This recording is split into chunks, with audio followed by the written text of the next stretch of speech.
Olá, bem-vindo a todos vocês. Obrigada por estar participando nessa, nesse final das 6 sessões do laboratório para o ano 2024.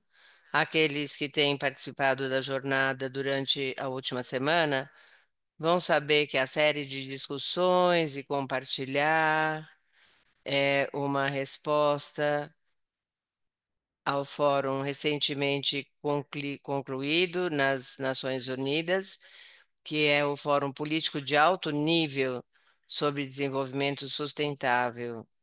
E essa conferência foi uma oportunidade de governança e membros da sociedade civil de 40 países diferentes para se juntarem e fazerem suas apresentações sobre o seu progresso nacional para alcançar os Objetivos de Desenvolvimento Sustentável das Nações Unidas.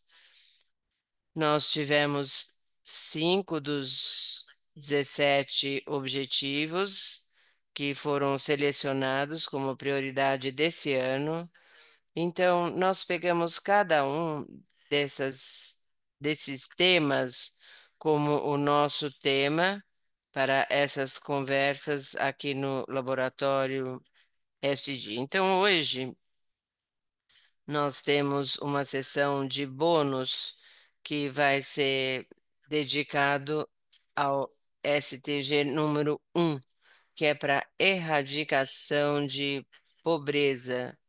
E nós expandimos para uma segunda sessão, porque houve tanto interesse entre os membros da nossa delegação e pessoas que estão muito preocupadas com esse aspecto dessa Agenda 2030.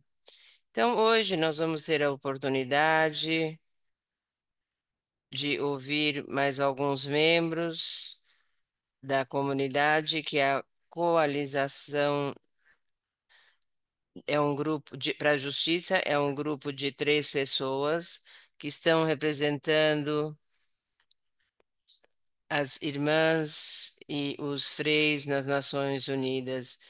Então, antes da gente ouvir os palestrantes hoje, eu gostaria de oferecer uma apresentação para ajudar a entender o que está incluído no desenvolvimento sustentável. Número 1, e o fórum completamente completo é para terminar a pobreza extrema em todas as suas formas, em todos os lugares. Isso pode ser interpretado de muitas formas, porque cada um inclui vários aspectos das vidas das pessoas, como a renda ou o dinheiro que eles têm disponíveis para os gastos do dia a dia, se eles têm alimentação adequada ou uma residência adequada.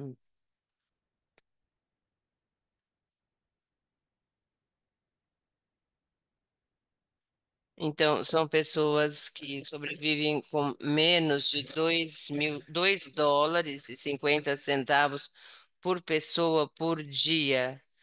E temos 7% da população global, que é mais ou menos 575 milhões de pessoas, que ainda podem estar na pobreza extrema até o ano 2030. Uma porção significativa dessas pessoas estariam vivendo na parte subsaariana da África. Muitas das medidas para lidar com a pobreza no nível nacional são políticas públicas e programas que a gente chama de proteção social. Essas medidas são para manter todas as pessoas num padrão mínimo que reflete a dignidade humana. Esses programas podem incluir uma variedade grande de objetivos, por exemplo, transferências de dinheiro para assegurar que todo mundo tenha acesso a um determinado quantia de dinheiro. Outros é a provisão direta ou descontos em essas políticas podem ter vários formatos. Infelizmente, mais da metade da população global ainda vive sem qualquer tipo de proteção disponível para acessarem.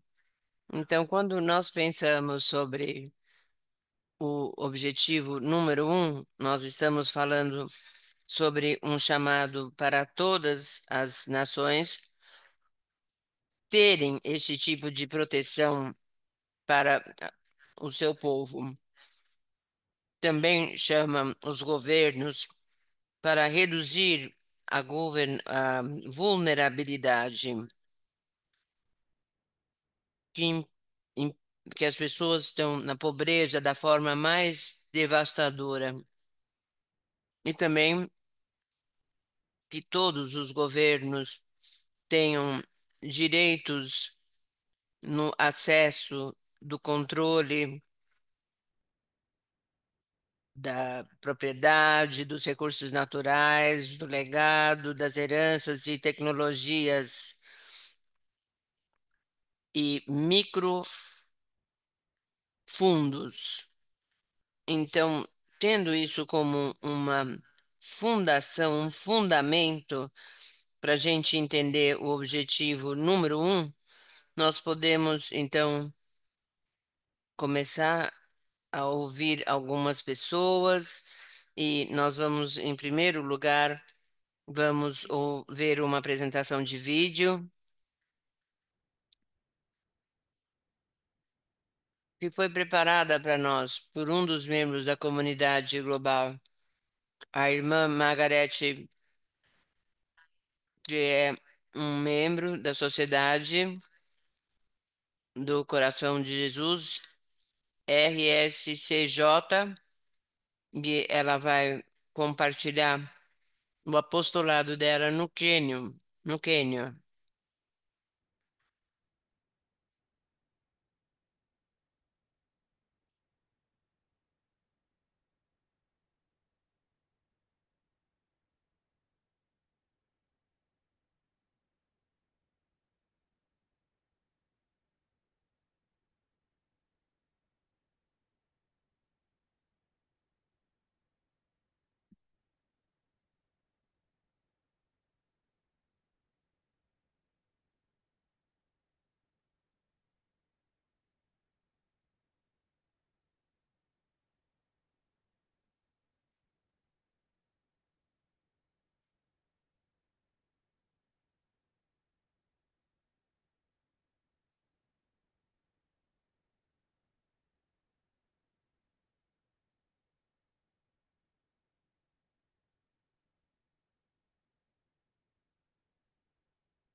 Bom dia, boa tarde, boa noite.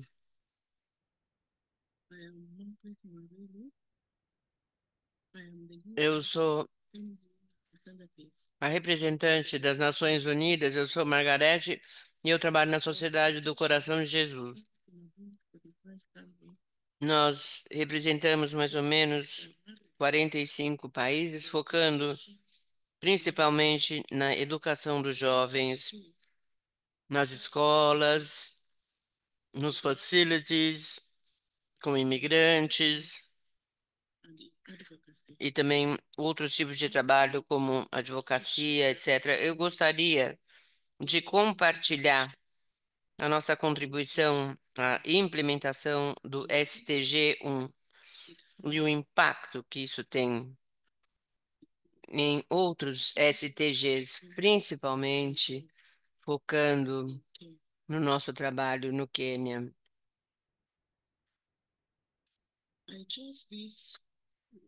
Eu, esse STG 1 esse objetivo um para diminuir a pobreza e onde nós trabalhamos no Quênia, eu acho que vai demorar um bom tempo para a gente conseguir fazer isso. Na verdade, onde nós trabalhamos, principalmente nos setores informais, realmente a situação é muito crítica.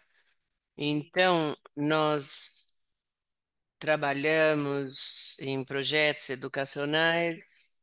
No Quênia, o nosso ministério corporativo está com os pobres. Em Nairobi, por exemplo, nós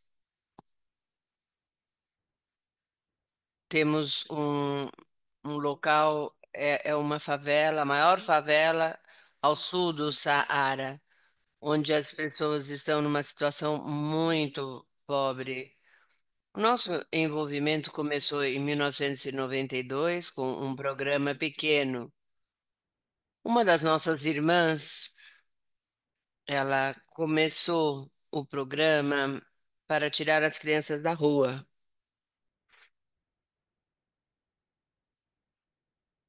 Nós proporcionamos o café da manhã, aulas básicas e o almoço. Isso evoluiu para educação informal e depois um currículo com o Ministério da Educação.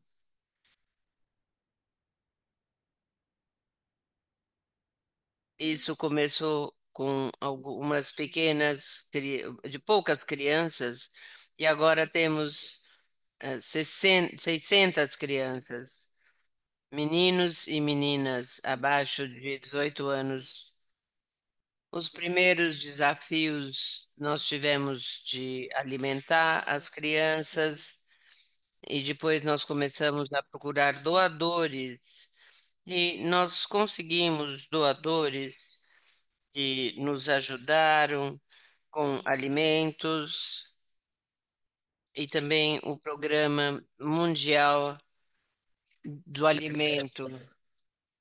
E começamos, nós também achamos doadores que fundaram atividades extracurriculares.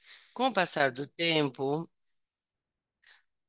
o ambiente de aprendizado melhorou para classes de madeira e depois de alvenaria. E o ambiente de aprendizado também melhorou muito com o Care International. Nas fotos que vocês enxergam abaixo, vocês podem ver a estrutura anterior, que foi construída em madeira. E vocês podem ver as crianças que saíram das ruas e elas foram transformadas e elas se tornaram alunas de verdade. Então, esse programa realmente ajuda para aquilo que as crianças são hoje. Hoje as crianças podem brincar, elas podem ter uma vida humana. Nós conectamos a nossa escola com outras escolas, com outras escolas nos países de desenvolvimento, para aumentar os valores. Também nós colaboramos com a admissão para o colegial e também com o Opus Dei. Nós continuamos a apoiar a educação para os nossos alunos. Nossos esforços protegeram muitas crianças das ruas, proporcionou educação, permitindo que algumas pudessem tirar as famílias de uma situação informal depois que eles começaram a fazer isso. Quando eles voltaram para as cidades, nós proporcionamos várias coisas. Durante a pandemia, nós apoiamos negócios pequenos que foram afetados pela disrupção econômica.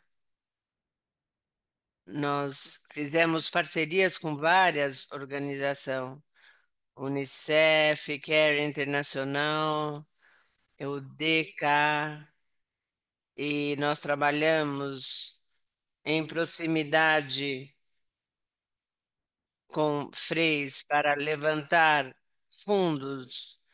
Isso também ajuda na contribuição para a educação das crianças. Nós esperamos expandir e começar um projeto semelhante na parte oeste do país. Nós temos desafios de brigas tribais e isso afetou o país. Nós vamos fazer um projeto semelhante, porque tem tantas crianças que passam tempo nas ruas. Aqui nós percebemos que você pode vender alguma coisa pequena na cidade ou nos mercados. E quando você pergunta de onde eles vêm, eles falam que é uma das maiores favelas que tem. Eles vendem as coisas no mercado e alguns deles ajudam e trabalham em casa e quando eles não têm trabalho, eles ficam ociosos, o que é pior. Muitos vêm de famílias muito pobres, de mães solteiras. Esse projeto ajuda porque essas crianças de comunidades em conflito agora conseguem viver juntas. Nós temos um exemplo aqui daquilo que vai na parte leste do país. Estamos construindo uma escola inclusiva para atender as pessoas pobres e também para incluir crianças com capacidades especiais. Através dos nossos projetos, nós contribuímos para a redução da pobreza e também a redução da alimentação. Nós proporcionamos educação e criamos oportunidades para muitas crianças. As nossas parcerias e os nossos esforços são cruciais para expandir e sustentar isso, demonstrando o poder da colaboração para alcançar o STG 5, 7, 16 e 17. É através desses projetos que nós sentimos que nós podemos participar na implementação dos objetivos sustentáveis. Muito obrigada.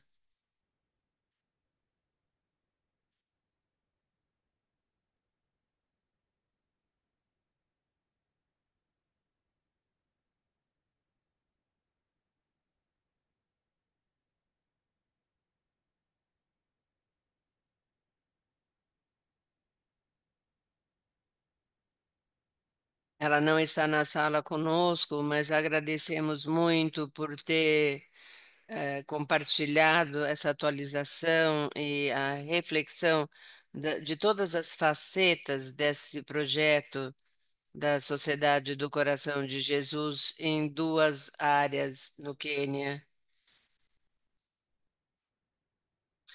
É muito impressionante de ouvir falar sobre todos os parceiros diferentes que foram integrados nesse projeto com o passar do tempo, entidades, o programa também parceiros de outras congregações, por exemplo, os jesuítas e os padres também outras organizações não governamentais. Então, isso foi uma luz para proporcionar e, tantas facetas de pobreza e como isso pode interromper a educação, pode interromper o caminho para a oportunidade, especialmente para essa escola que vai ser inclusiva para crianças com necessidades especiais, que têm até desafios maiores. Então, realmente um apostolado lindo que está sendo oferecido. Eu agradeço muito, Margarete, e a Sociedade do Sagrado Coração. Agora nós temos um vídeo, uma apresentação de vídeo de um outro membro da nossa comunidade global. Isso vai ser oferecido pelo irmão Joel Gaspar Beltrão, que é um missionário claretiano, e ele vai nos falar sobre o trabalho deles e sobre suas observações e experiências quanto ao SDG 1 no Brasil. Então, nós agora vamos ouvir o irmão Joel. Olá a todos, bom dia, saudações. Meu nome é Joel Beltrame, faço parte da congregação dos missionários claretianos e hoje eu estou aqui para compartilhar com cada um de vocês um pouco sobre a realidade desse ODS número 1 em nosso país, Brasil, e o que está sendo realizado para superá-lo.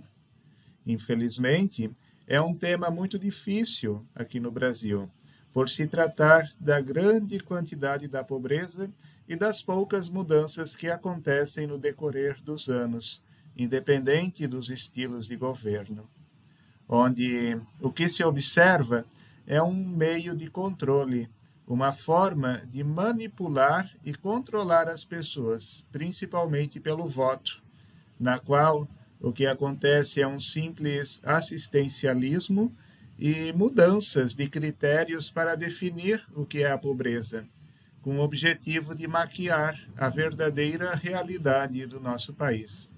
Porém, a pobreza ela continua crescendo e fazendo com que muitas e muitas famílias sofram por não conseguir o mínimo para sobreviverem. Para falar desse ODS, precisamos recordar brevemente das metas que são sugeridas, pois é necessário chegar em 2030 com muitas mudanças neste cenário. A pobreza extrema não pode mais ser aceita em nosso território nacional e em todo o mundo, não é verdade? É preciso diminuir pela metade a situação da pobreza e as pessoas precisam de sistemas de proteção social que lhes ajudem a superar essa realidade. Com isso, é preciso tomar a consciência de que somos todos iguais e possuímos os mesmos direitos. Ninguém é melhor que ninguém. Precisamos fazer com que todos superem suas situações de vida. E, por fim, precisa ser criados marcos políticos e garantizar ao povo uma mobilização significativa de recursos. Junto com tudo isso, não podemos esquecer da palavra de Deus em Deuteronômio, que diz que os pobres sempre haverão na terra, porém, precisamos nos abrir para esses nossos irmãos.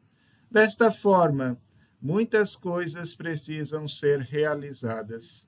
E como estamos caminhando aqui no Brasil, aqui em nosso país, temos alguns destes dados numéricos que estão apresentados neste slide, que mostram a realidade do nosso país nos últimos anos. Se olharmos os números, podemos perceber que as coisas estão mudando. Porém, será que a realidade é assim mesmo? Ou são apenas números lançados para maquiar a realidade? Uma coisa que é muito comum em nosso país é o assistencialismo. O governo dá uma esmola para as pessoas que estão na faixa da pobreza e elas se tornam como fantoches do governo. Acabam aceitando tudo o que o governo propõe, perdem o senso crítico e não fazem nada para sair das suas míseras zonas de conforto. Tudo isso pelo medo de não perder essa pequena quantidade de dinheiro que o governo proporciona a essas pessoas. No entanto, é preciso criar possibilidades para fazer com que a pobreza seja extinguida com o protagonismo de cada um, e não em fazer com que as pessoas percam as suas dignidades por uma mísera quantidade de dinheiro. Então, se olharmos as notícias dos últimos anos, podemos perceber que, por dados estatísticos, a realidade da pobreza numericamente vem diminuindo. Porém, se olharmos as nossas cidades, olharmos as grandes metrópoles de nosso país, podemos perceber que a pobreza está aumentando. É muito grande a quantidade de pessoas em situação de rua, que dormem, que vivem nas calçadas. São muito grandes a quantidade de favelas, de cortiços, de pessoas que vivem em situações precárias de vida. No entanto, no relatório nacional voluntário apresentado na ONU neste ano, neste último mês de julho, no que se trata do ODS número 1, pode ser compreendido que a pobreza está mais intensificada nas regiões norte e nordeste de nosso país, e que também está mais afetada na população negra, parda e nas pessoas que vivem nas áreas rurais. Porém, vêm sendo tomadas várias políticas públicas para superar essas emergências nacionais, na qual o país tomou o compromisso de reduzir 0,4% de pobreza em cada ano, para conseguir alcançar esta meta estipulada até 2030.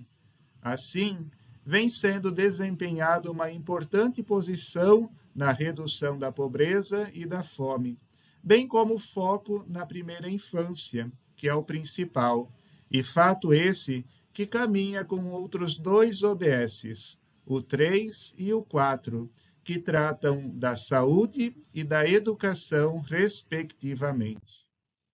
E como claretianos, não ficamos para trás nesta triste realidade que é a pobreza. O compromisso com a Igreja é muito vivo em nosso país para superar a pobreza.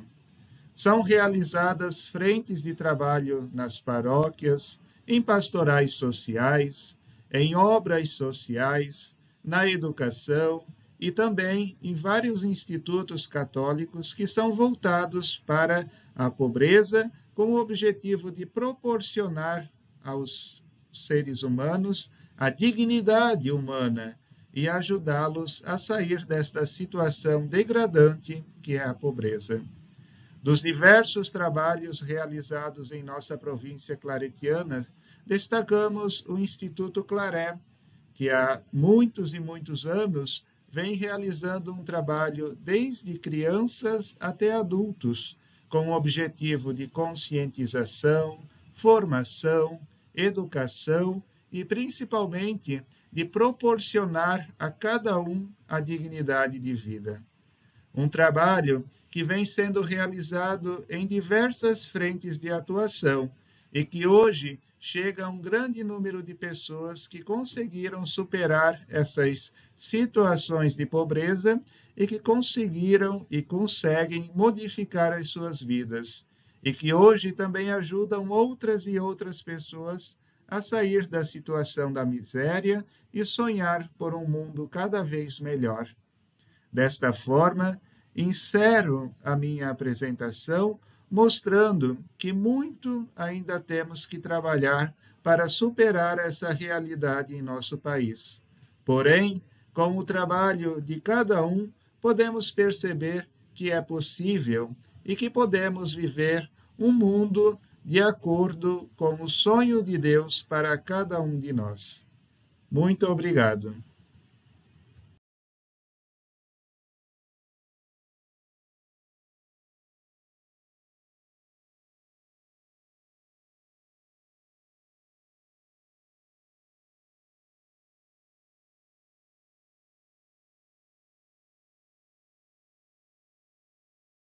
Ele não está, mas estamos muito gratos pelo compartilhamento da análise e da reflexão desse padre. Nós apreciamos principalmente a atenção ao relatório que foi enviado pelo governo do Brasil para esse fórum de alto nível político e principalmente a sua observação de alguns dos umas tendências importantes que existem em relação à pobreza no Brasil. Ele identificou principalmente as regiões, o norte e o nordeste, que estão vendo uma intensificação da pobreza. E não só que a tendência, isso está tendo um impacto nas pessoas de cor e pessoas que estão vivendo nas partes mais rurais dessas regiões. E eu imagino que em muitos dos países onde essa comunidade está em apostolados, nós vamos descobrir tendências semelhantes que para os quais nós precisamos prestar atenção quando a gente está tentando resolver as coisas onde o governo não aparece nessa agenda de desenvolvimento sustentável, que significa que a gente não deve deixar ninguém para trás. E ele também falou de um certo nível, hum, vamos dizer, uma maturidade conceitual filosófica que é necessária para conseguir o comprometimento político e social que nós precisamos como sociedades para realmente aceitar o fato de que todas as pessoas são iguais e têm direitos iguais. E só quando a gente está comprometido com essa ideia e essa filosofia, nós podemos correr atrás da justiça. E o outro ponto muito importante do irmão Joel que me impactou foi uma necessidade de fontes, de informações independentes sobre o que é possível em relação a serviços públicos e proteção social, para que as populações não sejam intimidadas ou achando que o programa que é disponível é o melhor que o governo pode fazer e que só o governo atual pode atingir isso e que deve se confiar e reeleger, porque senão as pessoas vão perder até o pouco que estão sendo oferecidos. Então, tem um voto forte aí para uma voz independente das pessoas para trazerem ideias alternativas para o discurso público. Eu acho que nós temos ouvido isso como um tema em muitas sessões do laboratório, que um dos objetivos valiosos e as comunidades têm muita pobreza e para ter uma voz alternativa obter informação que não está sendo proporcionada pelo governo e pelas mídias para realmente pedir, fazer perguntas valiosas e analíticas entre a mudança que as coisas são, comparado com como deveria ser. Então, isso é outra observação que saiu desse compartilhamento. Muito obrigado ao irmão Joel e para os missionários claretianos por todo o trabalho que eles fazem no Brasil. A nossa terceira apresentação de hoje vai estar vindo do Peru e nós estamos muito felizes agora de dar as boas-vindas o José Baardo Jata, que é um parceiro dos irmãos e irmãs no Peru e que trabalha numa equipe com alguns outros membros que participaram na delegação JCOR esse ano, incluindo a senhora Yolanda Flores e o seu Cristóbal Vila Nova, e ele vai estar falando em nome de todo mundo que é membro do, do apostolado conhecido como DUMA, que é uma abreviação para Direitos Humanos e Meio Ambiente, ou ela repete Direitos Humanos e o Ambiente no Peru. Então, agora eu gostaria de dar a palavra ao José para ele compartilhar as observações e as experiências dele baseado no país.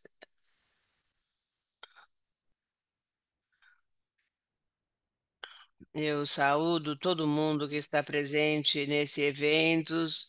Nós dedicamos, nós trabalhamos para acompanhar os indígenas no Peru. Eu gostaria de compartilhar essa apresentação. O nosso trabalho principal é com os pessoais, o povo indígena são principalmente minorias. Nós também podemos ir para o nosso próximo slide. Então, aqui nós temos o contexto nacional onde nós trabalhamos. Isso aqui é um mapa de conflito social acontecendo no nosso país e podemos ver que na área da montanha, mas também no norte, perto da área amazônica, o conflito social é muito importante. A política, as práticas políticas da sociedade em geral. Nós podemos ver, por exemplo, na área do sul do Peru, em Puno, em vermelho aqui, e também aqui nessa área em laranjas. Essas são as regiões onde a gente pode encontrar mais conflitos. Por quê? Porque nós temos muitas minas nessa área. Nós temos conflitos sociais nesse contexto, porque tem uma reação social, uma oposição a essas atividades mineradoras. Então, nós enxergamos uma porcentagem importante. Aqui, próximo slide, por favor. Exatamente. E nós podemos ver que esses conflitos sociais, 100%, isso é a quantia total. E a maior parte acontece por motivos sociais e ambientais. A maior parte dos programas nessa situação tem a ver com a sociedade e o meio ambiente. Esses são dados oficiais do Ombudsman e podemos ver que quase 60% dos problemas sociais no Peru têm a sua origem no ambiente social. Então, de 56% desses conflitos, mais de 60% têm a sua origem na extração de minas. Então, a gente pode tranquilamente dizer que essas situações de minas são a origem de muitos conflitos no nosso território também no sul, e o papel, nós temos um papel em muitos conflitos junto com óleo. Então, se a gente juntar esses 24%, principalmente sobre óleo, mais 63%, nós podemos ver que quase 90% ou 80%, na verdade, encontram a sua origem na extração e mineração de óleo de combustível. Então, claro que tudo isso é por conta dessas áreas de mineração nessa área Amazonas. Infelizmente, as pessoas indígenas, elas sofrem todas essas atividades que são impostas, todas essas comunidades da área indígena no Amazonas, elas sofrem com essa imposição de um outro estilo de vida. E claro que a reação é natural, então, claro que essa imposição tem uma resposta. E as pessoas pedem que se respeite os seus direitos. Aqui nós temos uma convenção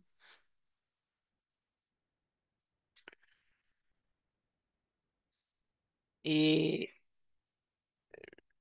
nós queremos reivindicar e reconhecer os direitos dos indígenas. Isso é uma ferramenta que foi ratificada no Peru há quase 30 anos, mas nós não estamos vendo que isso está sendo implementado. Por exemplo, autodeterminação, respeito de identidade, cultural. Esses são direitos que não estão sendo representados no Peru. E nós já fomos para a justiça e nós estamos discutindo esse tipo de assunto. Nós somos três advogados trabalhando, fazendo networking também com advogados internacionais para que tudo isso seja implementado. Os povos quechuas e aimaras, sempre que tem uma incursão de mineração, eles não sabem o que fazer, eles não sabem com quem conversar. Então, claro que a primeira ação é fazer uma demonstração, e, claro, isso é um direito fundamental que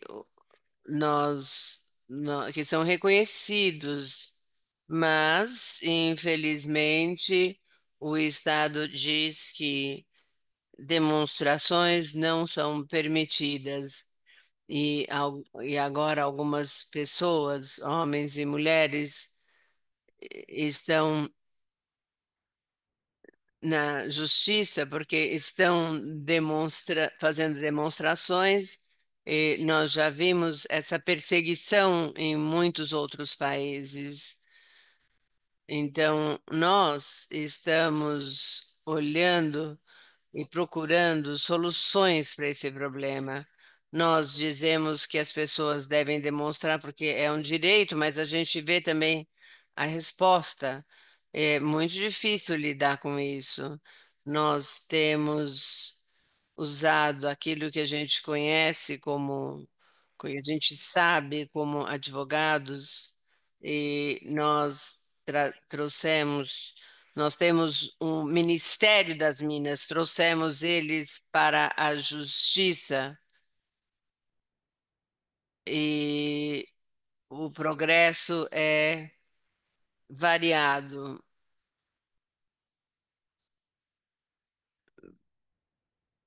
porque temos uma Convenção 169 no nosso país que deve ser respeitada. Então, todas essas coisas que foram feitas sem a população saber, isso foi reconhecido. Tudo deve ser informado, tudo deve ser feito em boa fé, de uma forma intercultural.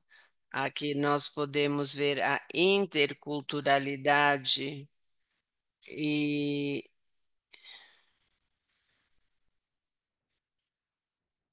muitas vezes não nos entendemos e nós acabamos vivendo entre pessoas racistas e nós achamos que impor esse tipo de projeto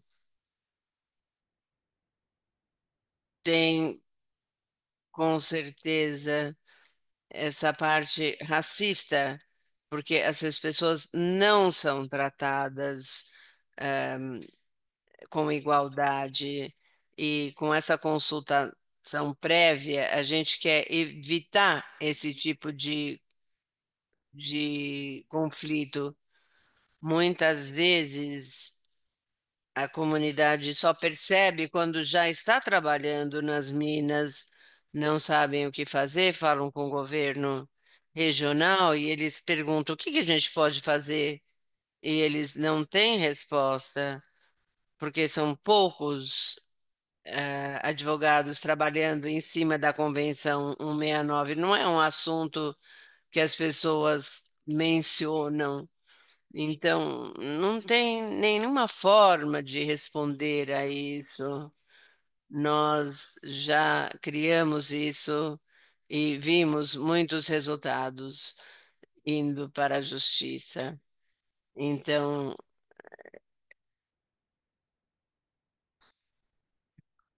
é na justiça que a gente consegue saber o que fazer. Nós estamos tentando fazer isso. Isso é o trabalho que nós temos aqui nos direitos humanos e o meio ambiente. Nós vamos para as comunidades e nós falamos: vocês têm essa convenção, vocês precisam saber isso de cor. Isso é uma ferramenta de vocês. E vocês podem fazer o que vocês quiserem, e ninguém vai dizer que vocês estão errados. Não, porque vocês são informados e assim vocês vão poder se defender. E eu digo para as pessoas precisam conhecer essas ferramentas. Uma vez que a gente tem isso, as pessoas falam: José, vamos para a justiça, nós precisamos defender o nosso território. Eles estão olhando o nosso território. Esse é o mapa das concessões de mineração. Isso é uma coisa que nós podemos observar. E nessas áreas aqui, eles não têm internet para poder consultar. Essas áreas aqui azul são todas minas nas montanhas. É impossível para a comunidade saber tudo isso, mas nós estamos informando. E eles falam para mim, José, como é que a gente pode lutar? Eu, se não tem nada para fazer, vamos à justiça. Então, nós estamos empoderando e dando essas comunidades os seus direitos. Nós achamos que se as pessoas têm conhecimento dessa convenção, desse documento, eles têm advogados, eles poderiam advogar pelos seus direitos. Se a gente conseguir isso, seria muito bom. Nós queremos ajudar essas pessoas tão vulneráveis, porque queremos defender esses territórios. Vamos para o próximo slide. Aqui nós podemos ver toda a poluição. Isso aqui é o Lago Titicaca, é o maior largo, lago de água doce entre Peru e Bolívia. Aqui em laranja e vermelho, a gente vê todos os rios que desembocam nesse lago, mas todos são poluídos, tem metais tóxicos que poluem o rio e o que nós temos lá. Minérios, claro. Então, os rios estão sendo poluídos e a luta dessas pessoas não é só a Mãe Terra, mas é sobre as pessoas, porque elas bebem essa água e isso cria anemia. Nós temos crianças que têm anemia e têm metais tóxicos no seu corpo. A, a anemia não é sobre ferro, tem também a ver com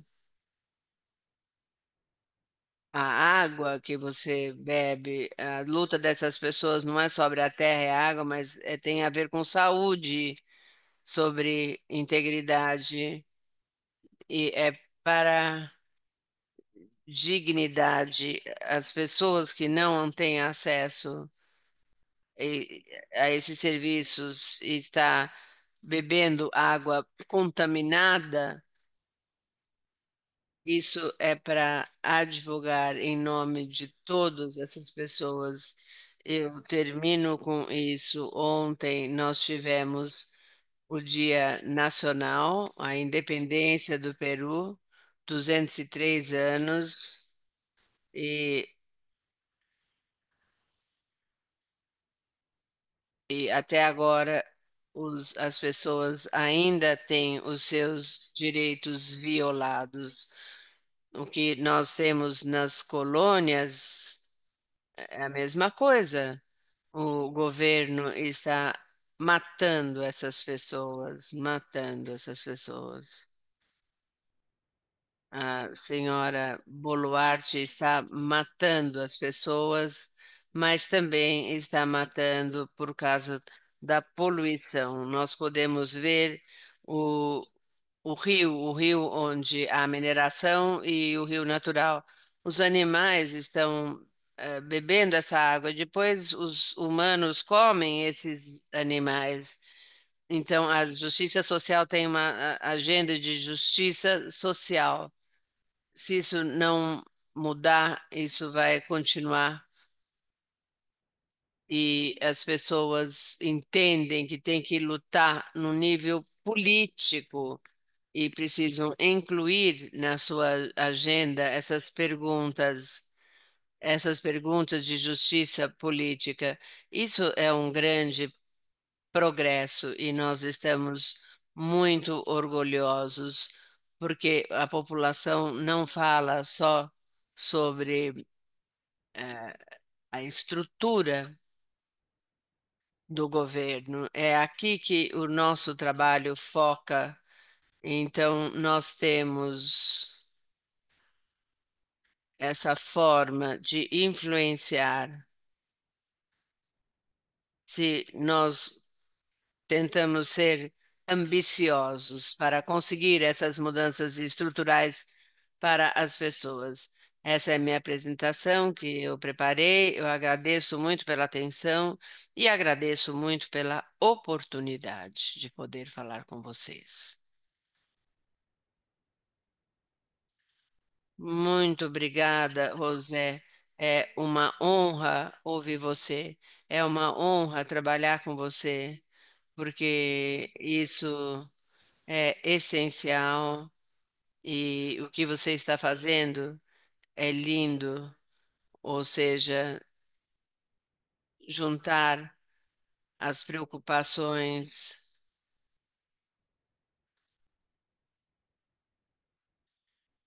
e ajuda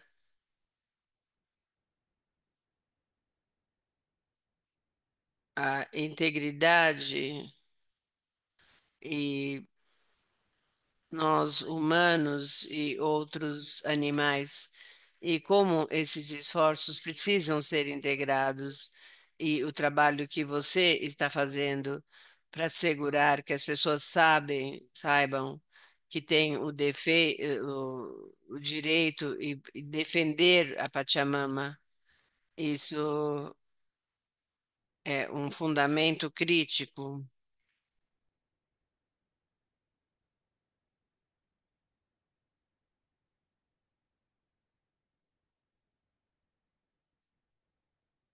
E a forma que você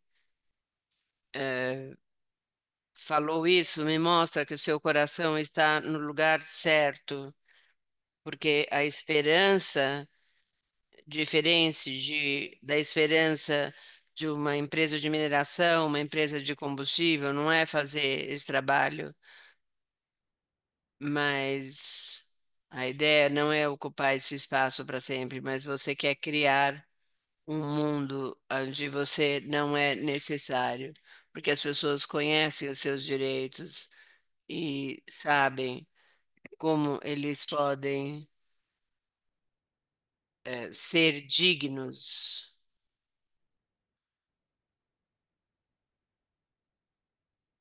através das estruturas para ter os direitos de limpar o solo, limpar a água e realmente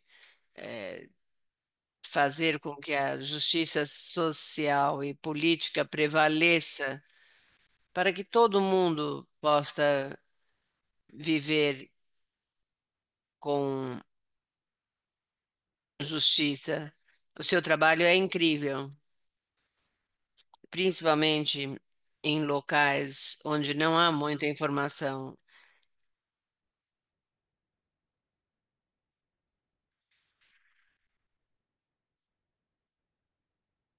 E como essas operações são vastas e entender o problema e essa ideia de compartilhar informação é muito importante. E outra coisa que nós temos ouvido é compartilhar boas notícias. Nós falamos compartilhar a boa notícia, por exemplo, essa notícia da convenção. Isso é parte da boa notícia.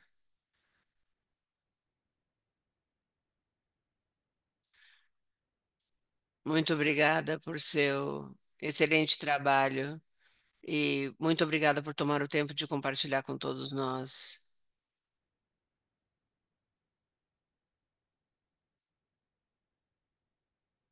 Então, muito obrigada pelas apresentações hoje. José é o que está na sala. Então, agora eu gostaria de convidar todo mundo, se alguém tiver algum comentário, se você quiser compartilhar em resposta àquilo que você ouviu, ou se você tem alguma pergunta para o José, eu quero ajudar vocês a compartilhar. Vocês podem fazer isso levantando a sua mão. Se você tiver a sua, você pode usar a sua mão digital, ou isso vai estar no botão de reações, né, que tem um rostinho sorridente, ou se você não vir isso, você pode ir para o botão de mais e você vai ver a opção para levantar a mão. E aí você vai poder chamar a nossa atenção. E se você quiser fazer uma pergunta na caixa de bate-papo, eu vou dar uma olhada lá e vou compartilhar qualquer pergunta que eu vir na caixa de bate-papo, eu vou compartilhar ao vivo, em alto som.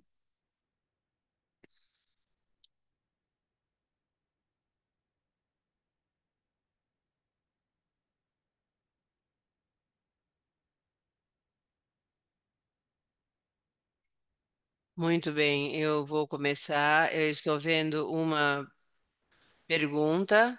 Eu acho que isso é para você, José. A pergunta é: as multinacionais, as empresas multinacionais de mineração e extração ao redor do mundo, eles ouvem as nossas vozes, eles entendem o mal que estão causando aos humanos e para toda a criação. E também tem uma palavra de agradecimento pela sua coragem. José, você gostaria de responder para isso?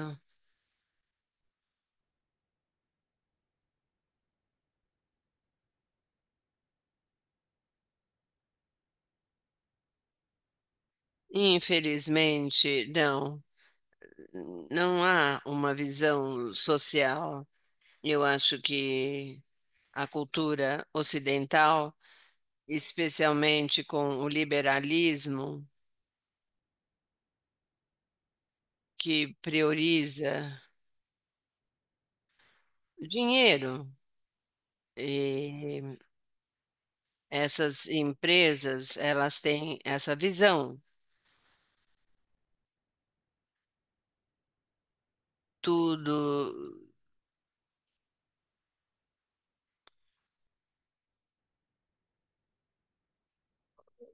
estragando o nosso solo, isso não termina. E as pessoas dizem que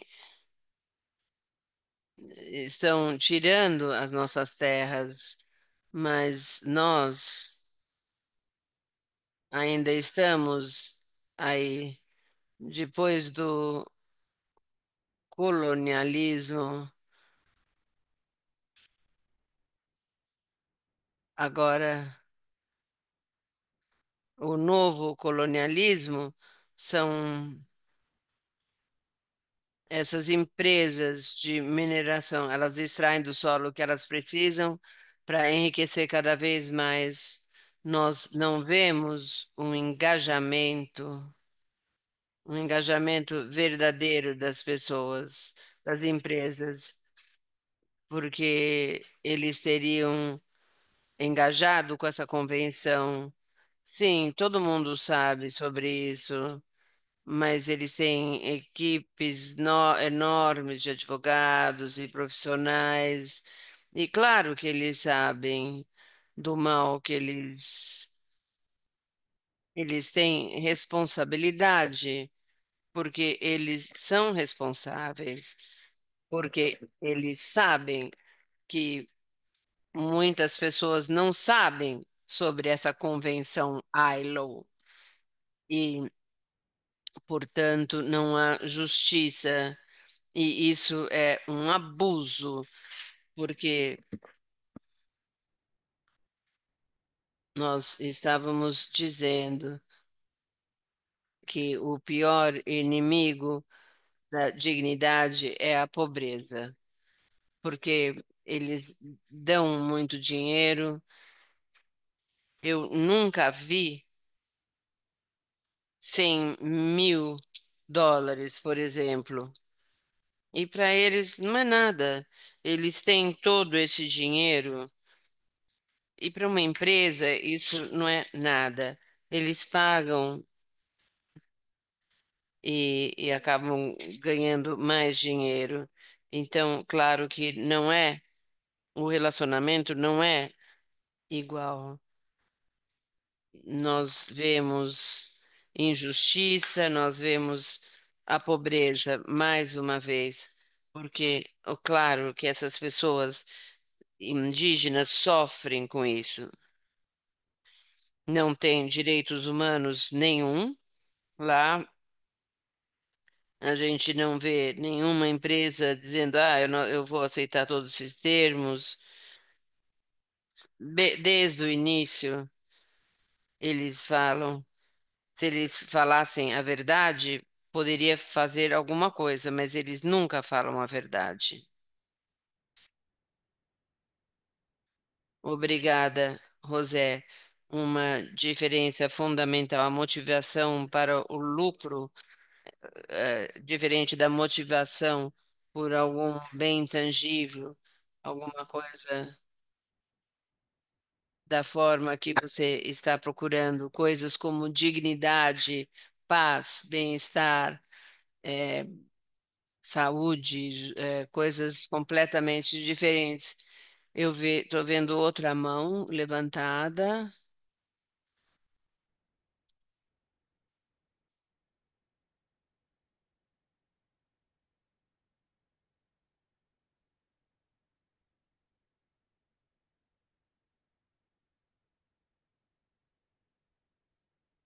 Você consegue me ouvir?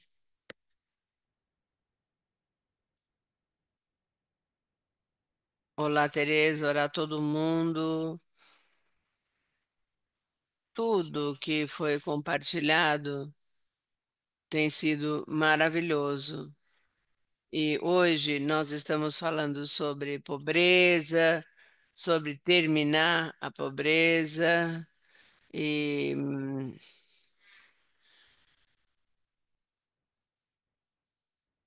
é muito bom ver como nós estamos trabalhando com isso. Eu também trabalho na área do Amazonas e essa é uma área tão vulnerável, onde a gente enxerga todos esses problemas com direitos humanos.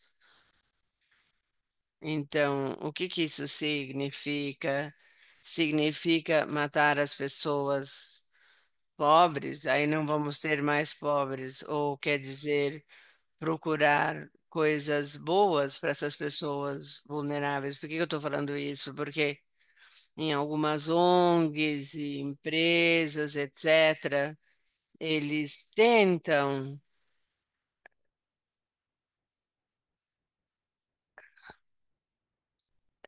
eles tentam fazer alguma coisa com as pessoas indígenas, por exemplo, o bem-estar das mulheres. Então dão alguma coisa para que a pessoa não pode engravidar. Então, em algumas comunidades onde tinha muitos bebês, não tem mais bebês. É, doenças muito estranhas. Então, o que que quer dizer terminar a pobreza? É importante saber o que que isso significa. Então, mineração, a gente sabe que é terrível. Prostituição, E tudo isso é terrível. E isso não é terminar a pobreza, isso é aumentar a pobreza.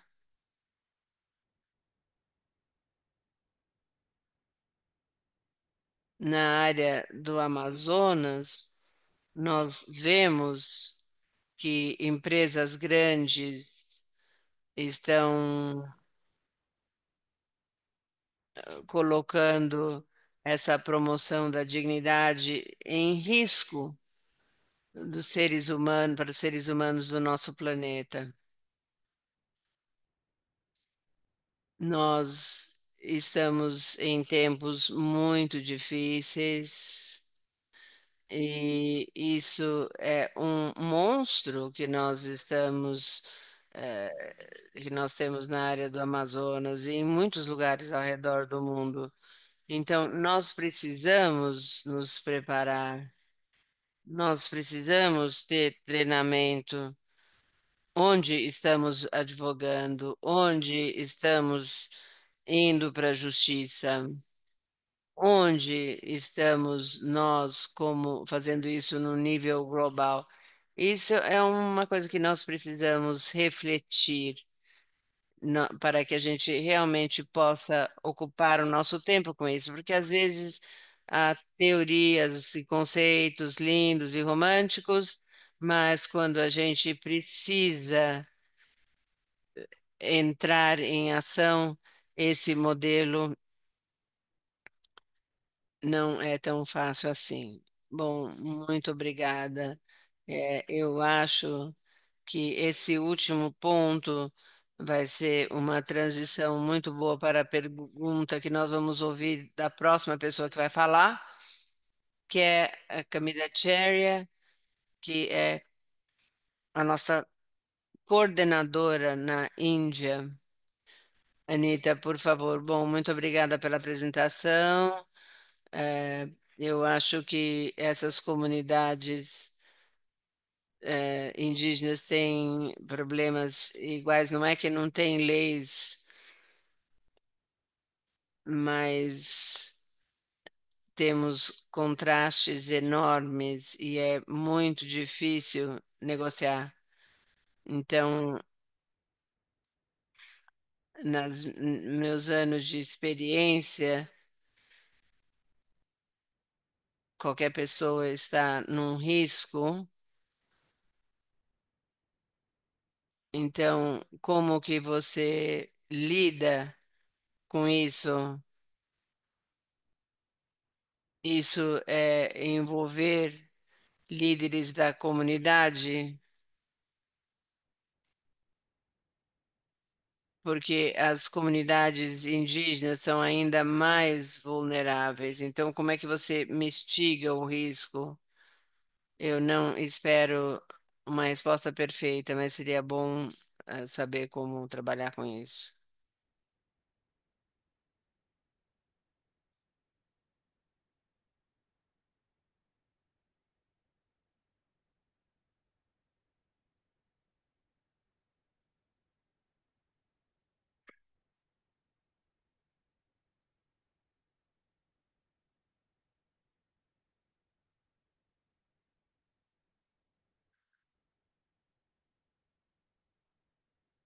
É verdade, porque no Peru isso já aconteceu também. Então, como que a gente pode terminar com a pobreza? Matando os pobres. Os colonialistas, eles tentaram fazer isso e a população, claro, nós vimos genocídios nessa área e também em outros continentes, por exemplo. Isso são coisas que nós já vimos em muitos lugares, mas nós achamos que agora estão tentando cancelar a cultura das pessoas. Então, por exemplo, a Convenção 169 se aplica a todas as pessoas indígenas e em muitos lugares. Falam, não, você não é indígena porque você vai para faculdade, você tem um mestrado, você tem um PhD, você não vive na comunidade, você imigrou para Europa, para Peru, você não é mais um indígena. Nós vimos que isso é um ataque do Estado. Eles estão dizendo não. Não há pessoas indígenas, então a convenção, mais uma vez, não faz nenhum sentido. Nós vamos ver que eliminar as pessoas também acontecem. Os indígenas devem estar usando, não sei, o que eles usavam no passado, folha de banana, esse tipo de coisa. É, claro que a gente não pode ir para a universidade, porque não posso emigrar, não posso procurar outras oportunidades, isso é uma condição. Eu estou perdendo a minha identidade se eu fizer isso. Nós vemos também que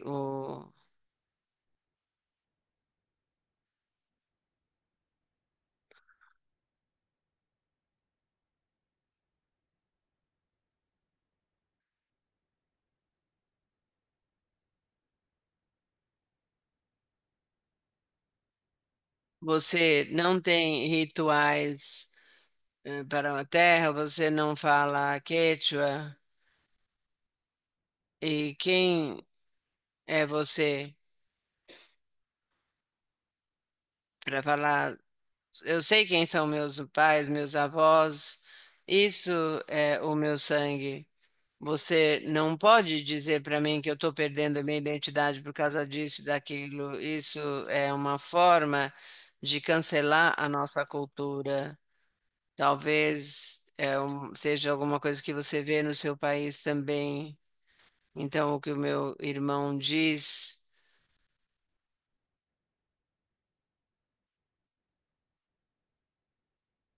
Pensar nesse contexto dessa forma é bem perigoso. A gente enxerga muita violência entre as ONGs. A gente também usa a palavra terrorismo ambiental. É,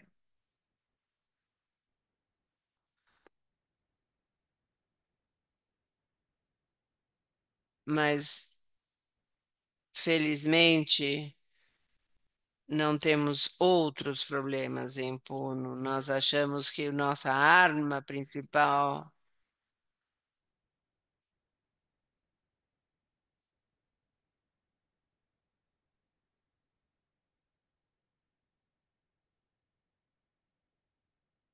Isso significa que nós somos expostos, mas isso é uma coisa boa.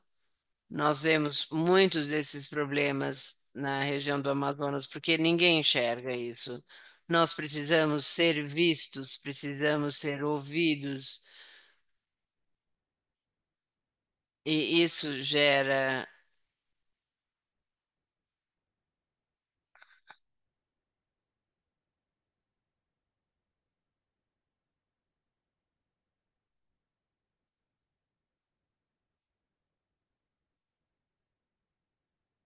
Eu espero que os jovens possam ver que a gente pode lutar e que, que não fiquem desencorajados. Nós precisamos enxergar que é possível.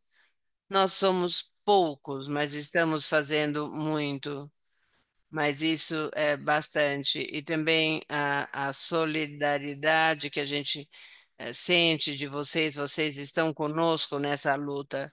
E nós podemos ir e falar assim: aqui estamos nós não desistimos.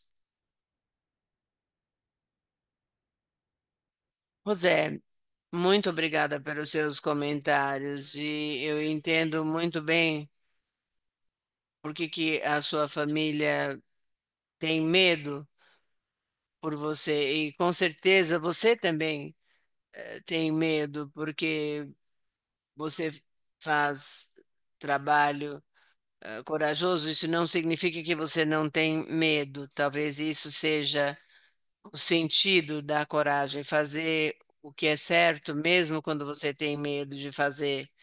E você tocou num ponto muito importante que muito do sofrimento nas comunidades onde você trabalha, em muitas partes do mundo, parte do sofrimento é que é invisível para a maior parte das pessoas fora da comunidade. E como é invisível, isso persiste. Ou quando as comunidades estão sofrendo, eles podem ser oprimidos ou atacados e ninguém vai testemunhar isso. Então, elevando a nossa visibilidade, elevando as nossas vozes, muito embora possa parecer que está nos colocando em perigo, isso também é uma fonte de segurança. É uma realidade bem complexa, mas os desafios realmente são complexos. Então, a nossa resposta também tem que ser complexa.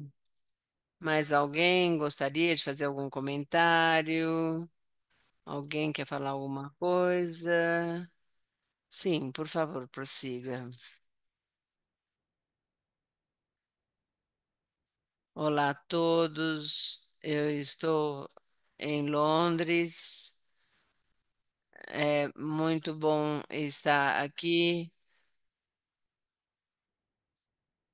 Eu quero reconhecer o que a irmã Margaret falou sobre o trabalho com as crianças e também o que foi dito sobre o governo dando uma miséria para depois. Para mim, isso são experiências vivas. No ano passado, na Nigéria, teve uma campanha para eleger novos governantes e eu perguntei para quem você vai votar. Eu falei, mas por quê? Ele falou, porque eu recebo 10.000 nira todo mês. Isso é menos de US$ 1. Então, o que isso faz? Isso põe alimento na mesa? Então, isso é um chamado para o tipo de trabalho que o nosso irmão no Peru está fazendo, advocacia básica, para que realmente as pessoas trabalhem para uma sustentabilidade longa e, e não receber um alívio miserável de poucos centavos. Quanto ao trabalho com crianças de rua, não é só a fome, alguma, algumas práticas também colocam as crianças na rua. Eu fiz um estudo por que tantas crianças nigerianas estão na rua. Algumas coisas que eu descobri são problemas de direitos do trabalho. Às vezes o tio não quer que o sobrinho macho ou masculino cresça com a família porque vai ter uma briga sobre as terras. Em famílias polígamas, eles não querem que uma criança cresça porque vai ter brigas na família por causa de terra. E depois, bruxaria também. Qualquer criança inteligente, mas tem algum um problema especial. E uma pergunta, uma criança curiosa assim, poderia ser jogada na rua. Então, nós fazemos muito trabalho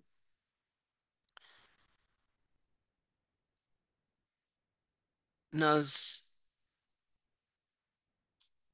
temos que mudar as causas sistêmicas, senão a gente vai lutar a vida toda tentando ajudar e educar as pessoas e, e elas vão voltar para essa situação e sem transformação. Muito obrigada.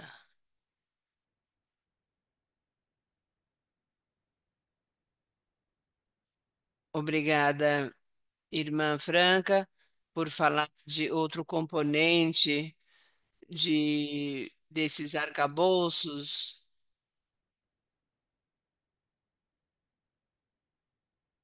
que tem e crescer numa situação de pobreza, onde talvez tenha dificuldade de herdar a terra ou dificuldade de proteger a terra, principalmente onde há interesses corporativos que vão pagar um preço alto para obter essa terra. Todo esse componente ou esse setor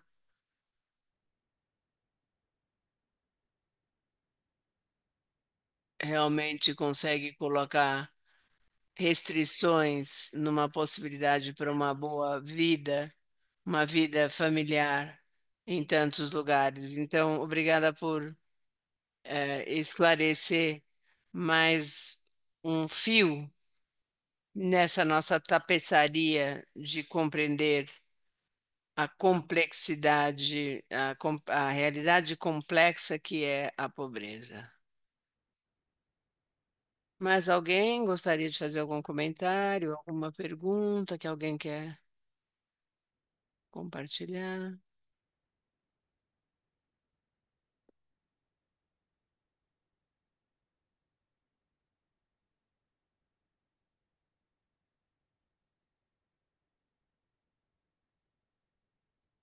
Eu vou perguntar para o José se ele tem algum. Você é o único que está aqui ao vivo? Tem alguma coisa que você gostaria de compartilhar?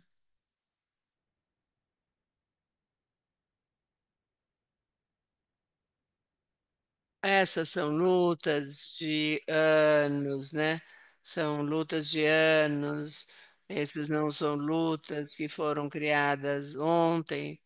Nós temos algum progresso, algumas vezes eles vão dizer essa convenção existe, mas em muitos outros lugares, assim, bom, como que a gente pode ver essas pessoas? Essas não são pessoas indígenas. Nós já vimos muitas respostas diferentes. Então, a gente precisa continuar a lutar. E é isso, é o que a gente tem aprendido da irmã Patricia Ryan. E eu acho que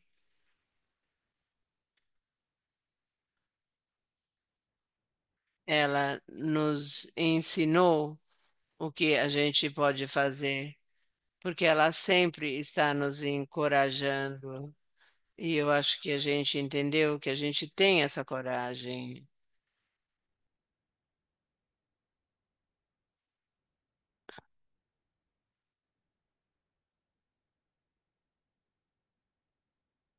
E antes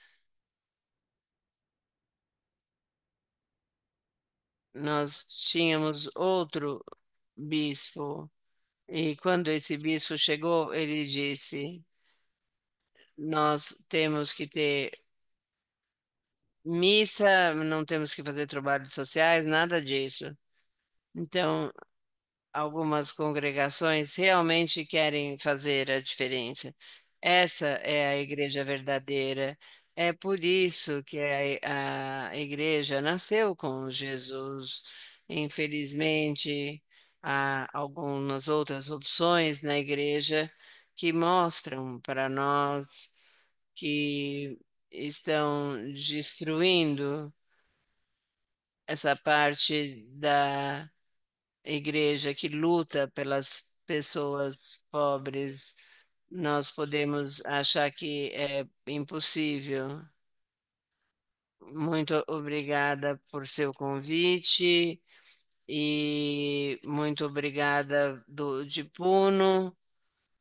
Muito obrigada mais uma vez pela possibilidade de falar aqui, Tereza. Muito obrigada. Obrigada, José. E as suas últimas palavras me lembram de uma leitura de ontem e a ideia de como e quando a igreja existe. E na nossa leitura ontem, nós tivemos aquela alimentação com pão e vinho. Isso me lembrou de muitas das histórias que lembram que a igreja está entre as pessoas e tem a ver com fazer verdadeira a realidade que tem o suficiente para todo mundo estar bem nesse mundo, mas nós precisamos estar por aí entre as, e não só professando a fé, mas que todo mundo possa ter o bem-estar, viver dignamente e também fazer o trabalho e facilitar a redistribuição de recursos e também inspirar, nos inspirarmos para ser parte desse esforço de uma forma a longo prazo. Então, eu espero que não só nessa sessão, mas nas outras 6 sessões desse laboratório, que cada uma de nós teve uma oportunidade para ter um sentido de esperança renovada no acompanhamento desse trabalho de redistribuição, aquilo que é disponível para nós, e o trabalho de levantar as nossas vozes onde há sofrimento e de saber que nós estamos nisso juntos e que nós podemos ser uma igreja que existe nas catedrais, nos rituais, mas também